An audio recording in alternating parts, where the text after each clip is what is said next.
Hello বন্ধুরা, good afternoon. Welcome back to my channel. আমার T S family চ্যানেলে আরও নতুন একটি ব্লগের সাথে সবাইকে ওয়েলকাম জানাচ্ছি। প্রায় ৫ মাস পর আমি আবার ফিরে এলাম নতুন একটি ব্লগ নিয়ে। ব্লগ বলতে পারো না, মানে অল্প একটু কিছু শেয়ার করব তোমাদের সাথে। তো একটা আপডেট দিতে চলে এসেছি যে আমি আবার আমার চ্যানেলে নতুন করে ব্লগ শুরু করছি। কারণ এতদিন করতে পারিনি, অনেক অসুবিধার মধ্যে ছিলাম। প্লাস আমার সব কিছু চেঞ্জ হয়ে গেছে, লাইফে অনেক কিছু চেঞ্জ হয়েছে। শুধু আমরা মানুষগুলাই আছি আগের মতো, কিন্তু বাকি ঘর চেঞ্জ হয়ে গেছে, পরিবেশ চেঞ্জ হয়ে গেছে, অনেক কিছু চেঞ্জ হয়ে গেছে। মেয়েও অল্প একটু বড় হয়েছে, কথা শিখেছে, অনেক কিছু। তো সব কিছু তোমাদের সাথে শেয়ার করতে চলছি। আবার নতুন আরও সুন্দর সুন্দর ব্লগ তোমাদেরকে দেবো আগের মতো। তো যতটুকু পারবো, বেশি লম্বা ব্লগ না হলে ছোটো ব্লগও দেবো, আমি মিনি ব্লগও দেবো। তো তোমরা আমাকে সাপোর্ট করো আবার আগের মতো। তো অনেক দিন, আমি ৫ মাস হয়ে গেল, লাস্ট ব্লগ ছিল আমার মেয়ের বার্থডে ব্লগ, অক্টোবরের ২২ তারিখ। তারপর মানে ২৩ তারিখ তোমরা ওইটা পেয়েছো।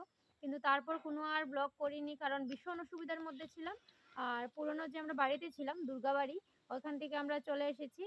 নভেম্বরে আমরা ঘরটা চেঞ্জ করেছি, কিন্তু এতদিন হয়ে গেল সেটেল হতে হতে, তার জন্য কোনো ব্লগ শেয়ার করতে পারিনি তোমাদের সাথে। তো ভাবলাম না, এখন থেকে আবার ব্লগটা শেয়ার করছি। তো এখন আমি যে বাড়িতে আছি, এখানে ছাদে আছি বসে। তো ভাবলাম না, তোমাদেরকে একটা আপডেট দিয়ে দিই যে আমি আবার ব্লগ শুরু করছি। তো এখন এখানে মেয়ে খেলা করছে আর আমি বসে আছি। তো তোমাদের সাথে ভাবলাম একটু কথা বলি, গল্প করি। তো চলো, আবার নতুন নতুন ব্লগ তোমরা পাবে। তো প্লিজ আগের মতো আমাকে সাপোর্ট করো। তোমরা ভিডিও দেখো, লাইক করো, কমেন্ট করো আগের মতো। তো চলো দেখি। আজকে বেশি কিছু শেয়ার করবো না, শুধু তোমাদেরকে দেখাবো যে আমি কোথায় এসেছি। আর আমার দুটো রুম তোমাদেরকে দেখিয়ে দেবো। আর আজকে মানে এটা এখন দেখাবো না, মানে কালকের ব্লগে তোমরা পাবে। আর এখন শুধু আমি এই আপডেটটা দেওয়ার জন্য এসেছি যে আমি আবার ব্লগ শুরু করছি। তো তোমাদের ভালোবাসা আমার প্রয়োজন। তো সবাই প্লিজ আমাকে সাপোর্ট করো, সাথে থাকো। তো আবার আমি নতুন নতুন ব্লগ তোমাদেরকে দেবো। তো চলো। আর এই ভিডিওটা এখন আমি পোস্ট করব। নেট নেই, নেট নিতে হবে, ফোনে নিয়ে আমি পোস্ট করব। আর চলো তোমাদের ছাদটা একবার দেখিয়ে দিই, আর বাকি ঘরটা আমি তোমাদেরকে দেখাবো, ওটা তোমরা কালকের ব্লগ পাবে। তো চলো তোমরা দেখে নাও একটু ছাদটা।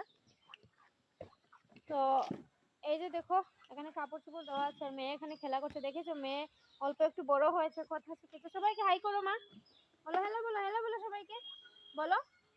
না, ও বলবে না, ও এখন খেলতে ব্যস্ত। ও তো সবসময় কথা বলে না, তোমরা জানো। ওর যখন ইচ্ছে হয় তখনই ও কথা বলে। আর চলো আমার ফুলের গাছগুলো একবার দেখিয়ে দিই। দুর্গাবাড়িতে তো দেখেছিলে অনেক ছোট ছোট গাছগুলো, এখন অনেক বড় হয়েছে, ফুলও ফুটে। তো এই যে দেখো, একটা জবা গাছ, এটা তোমরা দেখেছিলে দুর্গাবাড়িতে, এটা একদম ছাগল গরু একদম খেয়ে নষ্ট করে দিয়েছিল। কিন্তু এখানে আসার পর প্রত্যেকদিন যত্ন করছি, জল দিচ্ছি। তো যেরকমভাবে করি আমি এদের পরিচর্যা। তো এগুলা খুব সুন্দর সুন্দর ফুল দিচ্ছে, পুজোয় লাগছে। তো এই যে ফুল গাছটা। আর এই যে আরেকটা জবা গাছ, লাল জবা যেটা, এটা বড় হয়েছে। আর অপরাজিতা ওইখানে তো মরে গেছিল, এখানে এসে অনেকটা ফুল, 5টা 6টা 7টা করে ফুল ফুটে। এই যে নয়নতারা গাছ, আর এই যে তুলসী গাছ। দেখা যাচ্ছে কিনা জানি না, আমি কিছু দেখছি না, একটু ভীষণ আলো এখানে।